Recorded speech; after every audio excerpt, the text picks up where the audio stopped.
Selamat datang kembali di Misteri Official. Jangan lupa subscribe, like, dan jangan lupa aktifkan tombol loncengnya.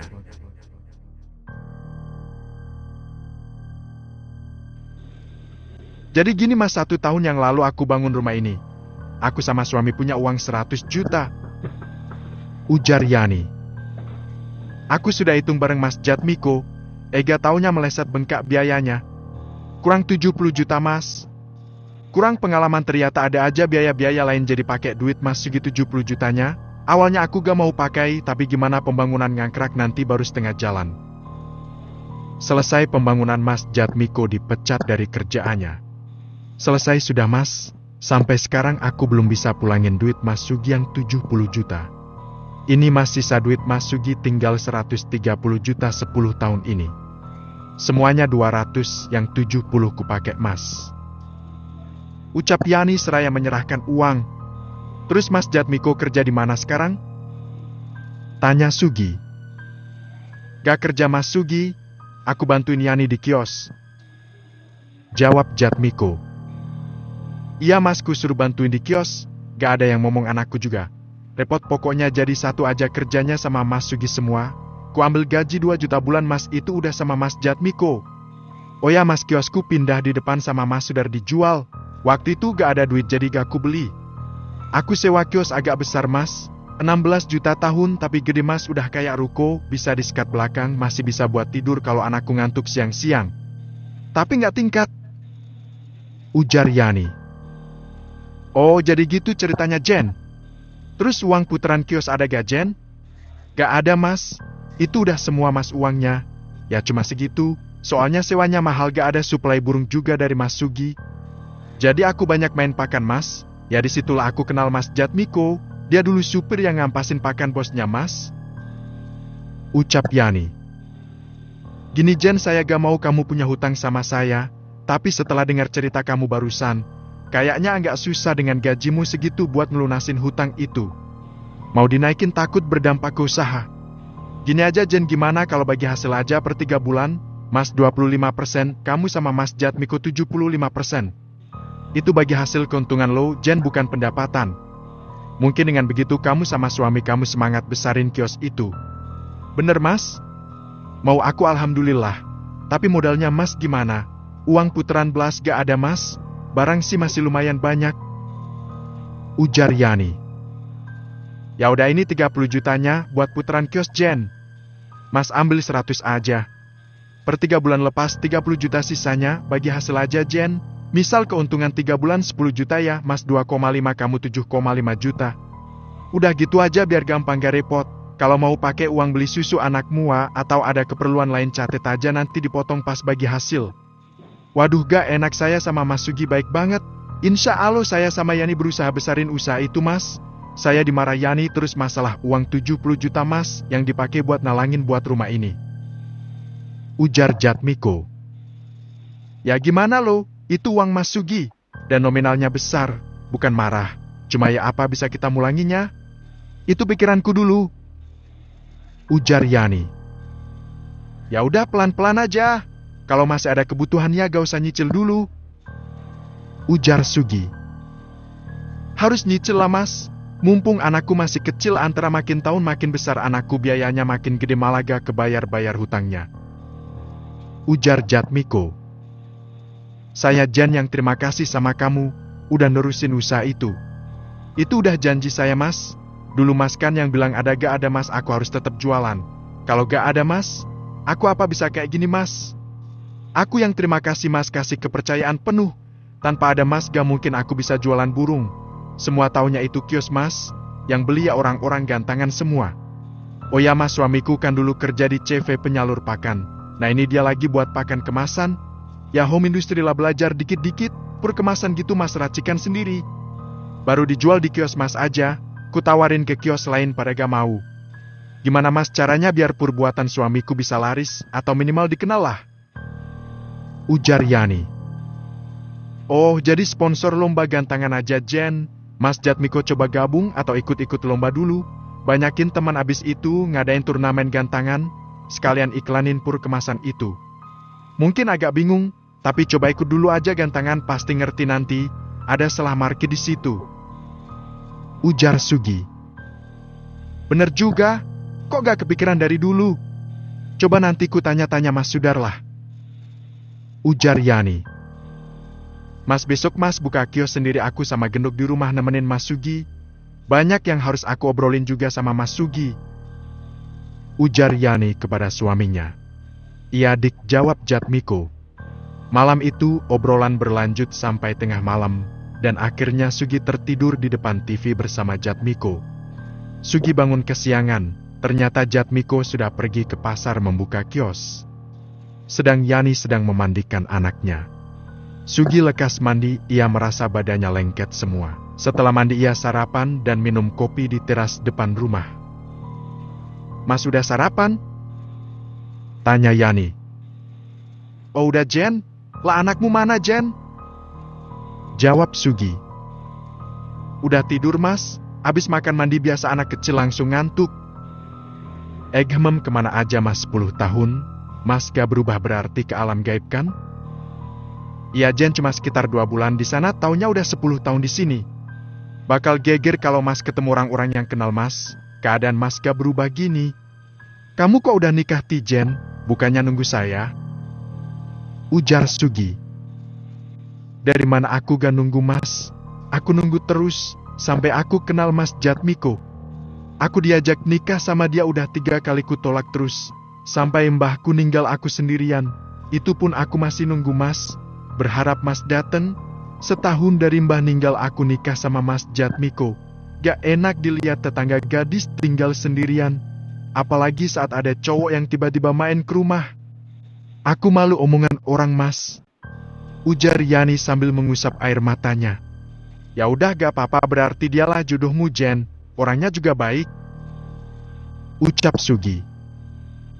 Aku baru tahu Mbah Mas Sugi meninggal setelah Mas Sugi pergi 3 hari. Aku nyariin rumah Mas Sugi. Ketemu tapi kosong, kata tetangga Mas Sugi pergi merantau. Mbahnya baru meninggal. Baru ditinggal meninggal beberapa hari Mas Sugi langsung pergi. Sedang aku masih setahun dari mbahku ninggal nunggu Mas Sugi datang. Jangan bilang aku gak nunggu Mas. Iya maaf Jen. Saya tahu kamu juga berat. Hidupmu hampir sama kayak saya. Udah Mas gak usah dibahas. Kita mikir ke depannya aja. Yang sudah ya sudah. Sekarang yang kupikirin usaha dan keluarga. Mas tolong liatin kios. Semenjak pindah ke kios baru penjualan makin sepi Mas. Takutnya dibuat-buat orang. Ujar Yani. Iya nanti Mas lihat, jawab Sugi. Ngecit. Sejak kapan kamu tinggal di Jogja Jen? Tanya Sugi. Sejak nikah Mas, gak bisa diterusin tempat Mas Sudar. Jadi pindah sini udah 3 tahun. Awalnya tinggal di kios yang kusewa setahun. Abis itu gak boleh sama pengelola pasar, tinggal di pasar lagi Mas. Ujar Yani. Di pasar apa Jen? Pasti Mas, pasar Satwa. Ya udah besok kita ke sana Jen lihat-lihat. Oh ya, jadi kamu belum pernah ke Karanganyar lagi semenjak kesini? Ngapain Mas, aku gak ada saudara juga. Rumah Mbak juga itu kan numpang di kebun orang. Jawab Yani. Pasar di Jogja banyak klinik Jen, make hal-hal begituan semua mayoritas pedagangnya. Sebenarnya kamu berat kalau usaha di sini. Tapi udah terlanjur ya udah, nanti Mas liatin kiosnya. Oh ya Jen, Mas sudah lama gak di dunia nyata, jadi kasih tahu Mas hal-hal apa aja yang Mas lewatin. Biar gak bingung dan gak katrok gitu. Kayak semalam kamu bilang ojol itu maksudnya ojek ya? Bahasa gaul apa gimana? Tanya Sugi. Yani yang mendengar pun tertawa. Iya Mas, kan manusia jadul 10 tahun lalu. Jadi sekarang udah banyak hal baru Mas ya, kayak ojol itu maksudnya ojek online. Kita pesennya online pakai aplikasi Mas. Ujar Yani. Online? Aplikasi? Itu gimana? Online itu ya internet Mas, pakai jaringan data. Aplikasi itu ya kayak FB gitu loh Mas, ada platformnya sendiri di handphone. Oh iya, paham. Terus ada apa lagi Jen? Apalagi ya Mas? Toko online Mas bisa belanja online hampir sama kayak ojol. Nanti barangnya diantar sesuai alamat, pembayarannya bisa di tempat. HP mulai canggih Mas, banyak aplikasi-aplikasi baru yang tren. Dulu jarang atau sedikit. Nanti Mas tahu sendiri. HP mas juga harus ganti mas, RAM handphone itu di zaman sekarang udah terlalu kecil, gak kuat install aplikasi. Jaringannya juga masih 2G 3G mas. Sekarang udah LTE 4G di kota besar, udah ada yang 5G mas. Dan satu lagi mas, apa-apa sekarang mahal. Jogja yang dulu terkenal murah sekarang kayak udah mau jadi kota go internasional, harganya selangit. Ujar Yani. Pantes aku semalam makan di warung biasa aja selangit harganya, Jen. Harga burung gimana, Jen? Halah hampir sama aja mas. Ditambah burung murah sekarang gak ada peminatnya. Aku banyak jual lovebird. Waduh, zaman berarti makin sulit ya, Jen. Iya mas, bener banget, makin maju makin sulit sekarang. Terus mas mau gimana ini? Mau tinggal di Jogja atau gimana? Belum tahu, Jen, masih bingung. Mungkin bertualang, tapi belum ada daerah yang mas pengen tuju. Jawab Sugi. Gak ke Jakarta aja lo mas. Di sana kan ramah perkotaan, kalau mau tentram sejuk di Bandung mas. Ujar Yani. Iya, antara mas pikirin lagi. Masku suruh Mas Jatmiko sekarang pulang ya. Kita ke kios lihat kiosnya gimana. Oh ya udah gak apa-apa, Jen. Sekarang aja. Aku juga mau ganti handphone. Nanti tolong beliin ya. Oke siap mas. Tak lama berselang Jatmiko pun datang. Lalu Yani dan Sugi berboncengan menuju kios. Tak lama mereka pun sampai. Besar kiosnya, Jen. Ya lumayan mas. Beginilah hasil kita merintis dulu mas. Hebat kamu, Jen. Melebihi ekspektasi mas. Itu di belakang mas ada ska triplek itu, kalau mau ngeliat-ngeliat, aku di depan jaga kios. Ya udah mas, ke belakang, kamu jangan masuk ke belakang ya, Jen. Iya mas. Toko semi ruko yang disekat 2 ruang belakang berisi stok ibarat jadi gudang dan ada 1 kasur dan kipas angin untuk anak Yani tidur siang. Sugi lalu menggunakan mustika hijaunya di situ. Alam gaib mulai terlihat. Tak ada apapun yang ia lihat, banyak jin berkeliaran ke sana kemari. Sugi lalu memanggil beberapa prajurit jin dengan menghentikan kakinya. Tampak sekitar ratusan prajurit menggunakan tombak datang dengan sekejap. Banyak banget, batin Sugi. Satu dari kalian kemarilah, ujar Sugi. Sendiko tuan, ada apa tuan memanggil kami? Ujar salah satu prajurit yang tak membawa senjata sama sekali, tetapi dia tampak memimpin pasukan itu.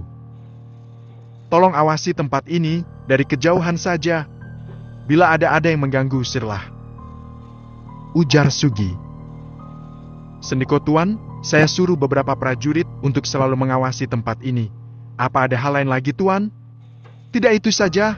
Ini usahaku, jagalah. Ujar Sugi sambil mengakhiri mustika hijaunya. Sugi lalu ke depan menemui Yani. Gimana mas, ada yang aneh gak? Tanya Yani. Gak ada, Jen.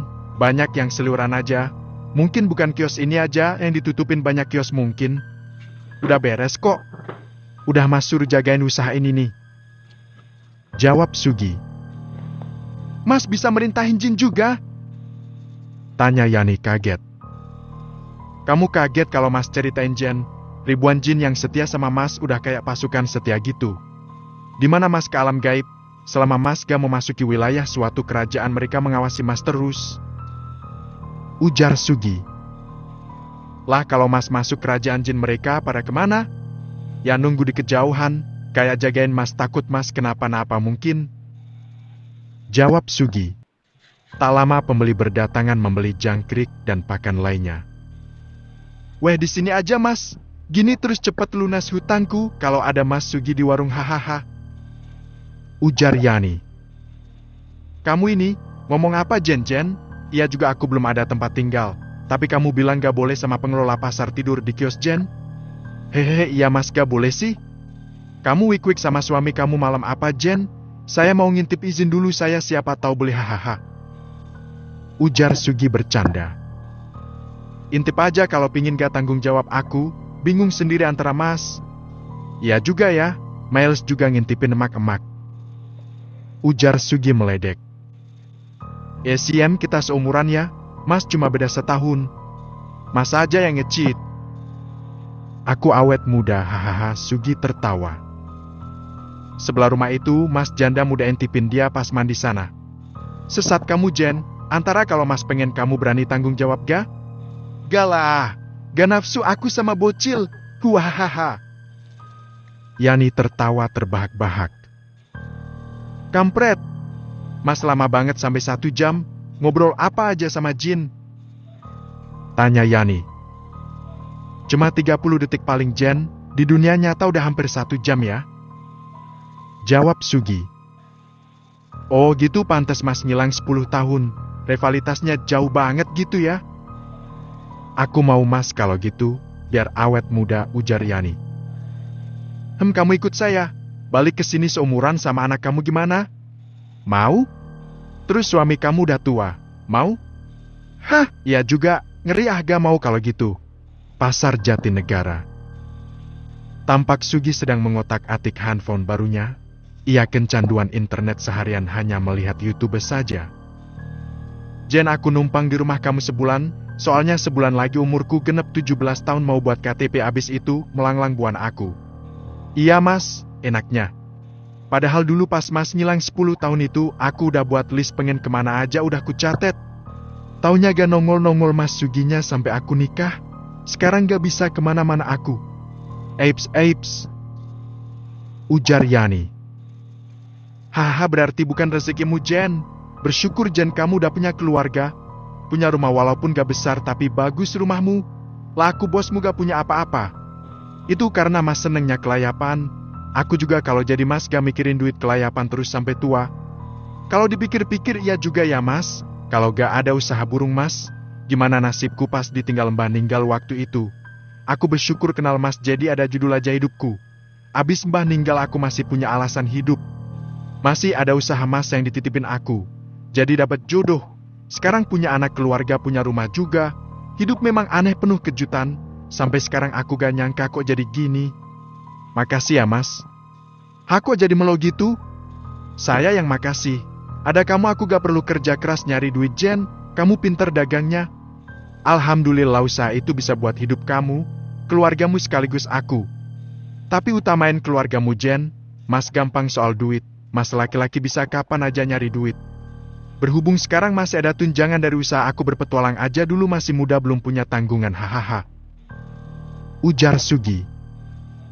Mas buat KTP ngapa nunggu sebulan lagi? Kan syarat buat KTP itu kakak. Di kakak Mas kan ada tahun kelahiran Mas. Berarti umur Mas bulan depan itu bukan 17, tapi 27 kan Mas ngilang 10 tahun. Apa gak bikin bingung orang kelurahan Mas masih muda umur udah 27 tahun? Ujar Yani. Ya ampun iya ya, kok gak kepikiran Mas? Terus gimana ini Jen? Gimana ya? Sebenarnya jarak 10 tahun itu gak seberapa ngerubah fisik sih. Tapi masalahnya Mas masih muda jadi kelihatan betul kontrasnya. Gini aja Mas, sebulan ini kumis sama jenggot kalau bisa cepet tumbuhin jangan dipotong. Nanti aku pesenin di online obat penumbuh bulu, tapi Mas bayar sendiri. Ujar Yani. Ide cemerlang, oke. Jawab Sugi. Emang Mas gak punya kekuatan ngerubah fisik gitu Mas? Tanya Yani. Emang Mas penyihir apa? Ada-ada aja kamu. Mas kalau udah buat KTP rencananya mau pergi kemana, tidur di mana? Rencana? Belum ada sih mau kemana. Mungkin abis buat KTP, Mas buat rekening sama ATM, bawa uangnya nanti bingung. Terus mungkin nentuin mau tinggal di mana, cari kosan atau kontrakan gitu. Tinggal di kota atau leha-leha tinggal di villa, hahaha. Belum tahu Jen. Bikin iri aja, enaknya hidup bebas. Pengen tinggal di kota, ngekos ikut kursus. Kalau sekolah gak mungkin udah gede malu. Kursus? Kursus apa? Buat apa Mas? Kursus bahasa Inggris, buat telepon ke luar negeri Jen. Kalau ketemu orang biar bisa jawab. Ya juga, oh iya Mas ada aplikasi kayak ngobrol sama orang luar gitu. Lebih cepat gitu belajarnya daripada kursus kalau pengen belajar bahasa Inggris. Ujar Yani. Apa nama aplikasinya Jen? Tanya Sugi. Sini handphone Mas ku cariin di App Store.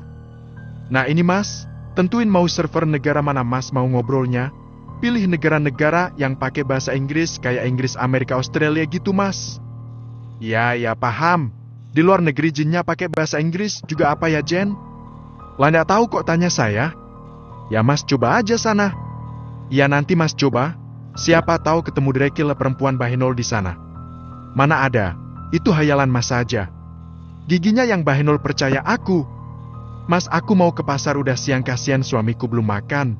Mas mau di rumah apa ikut ke pasar? Tanya Yani. Ya udah kamu ke pasar aja, Jen. Dikunci dari luar pintunya. Mas mau jalan-jalan ke Jakarta, minum es dawet pinggir jalan sambil ngeliatin jalanan yang padat. Biar penuh debu muka Mas. Kasihan polusi di sana, gak ada yang menghirup. Ada-ada aja, hati-hati banyak CCTV Mas. Ketahuan nanti, kalau pulang langsung teleportasi ke kamar Mas aja. Jangan di ruang tamu, ada suamiku geger nanti. Ujar Yani memberi saran. Iya berisik kamu, makin jadi emak-emak. Tak lama Yani pergi ke pasar menggendong anaknya seraya membawa sebuah rantang berisi makanan untuk suaminya. Sugi mengotak-atik handphonenya mencari lokasi yang aman untuk berteleportasi ke Jakarta. Aduh, rame semua tempatnya, di mana ya yang aman? Basing aja, pakai mustika merah, kan gak kelihatan, nanti tinggal nyari tempat aman di sana. Pikir Sugi. Sugi lalu menggunakan mustika merah terlebih dahulu agar tidak terlihat, barulah ia menggunakan mustika hitam untuk berteleportasi. Berbekal gambar di ponselnya, ia membayangkan sebuah lokasi yang ia lihat di hidupnya. Ia berteleportasi ke sebuah pasar di Jakarta Timur, Pasar Jatinegara. Weh, rame banget. Mana ya tempat sepi biar saya bisa lepasin mustika merah ini? Batinya. Sugi lalu berjalan sambil menghindari orang-orang karena ia tidaklah terlihat. Sampailah ia di lorong sepi berbau amis. Mungkin lorong penjual daging atau ikan, batinya waktu itu. Kok sepi lorong ini, atau mungkin siang udah habis barang dagangannya. Ia menoleh-noleh kanan dan kiri melihat ada orang, tidak tak lupa ia memperhatikan bagian atas kalau ada CCTV. Ia mencari titik buta CCTV dan mengambil jalur aman dengan masuk di kolong sebuah meja keramik yang terbuat dari beton semen. Ia melepaskan mustika merah dan merangsek keluar dari kolong meja. Ia berjalan menuju keluar lorong mencari sesuatu yang ingin ia beli atau sekedar melihat-lihat. Pasar begitu padat. Sugi mencari warung makan. Ia menjumpai warung bakso dan mie ayam yang lumayan ramai. Ia masuk memesan semangkuk mie ayam dan melahapnya. Setelah makan ia berjalan lagi, berkeliling pasar melihat-lihat. Ia membeli boneka untuk anak Yani dan menuju Mamang Ketoprak di sudut jalan. Karena ia masih lapar, mie ayam tadi belum memuaskan nafsu makannya. Meng ketoprak 1. Ujar Sugi. Iya bang, jawab pedagang. Siang itu Sugi menghabiskan waktu melihat ramainya jalanan di Jakarta Timur. Meng, toilet umum di mana ya? Tanya Sugi. Ya deket pasar itu ada kok bang, jawab pedagang. Setelah menghabiskan makanannya ia menuju toilet. Sekian dulu cerita dari saya, kita lanjutkan kembali di part selanjutnya. Jangan lupa terus dukung Misteri Official. Like dan subscribe, terima kasih, salam merinding.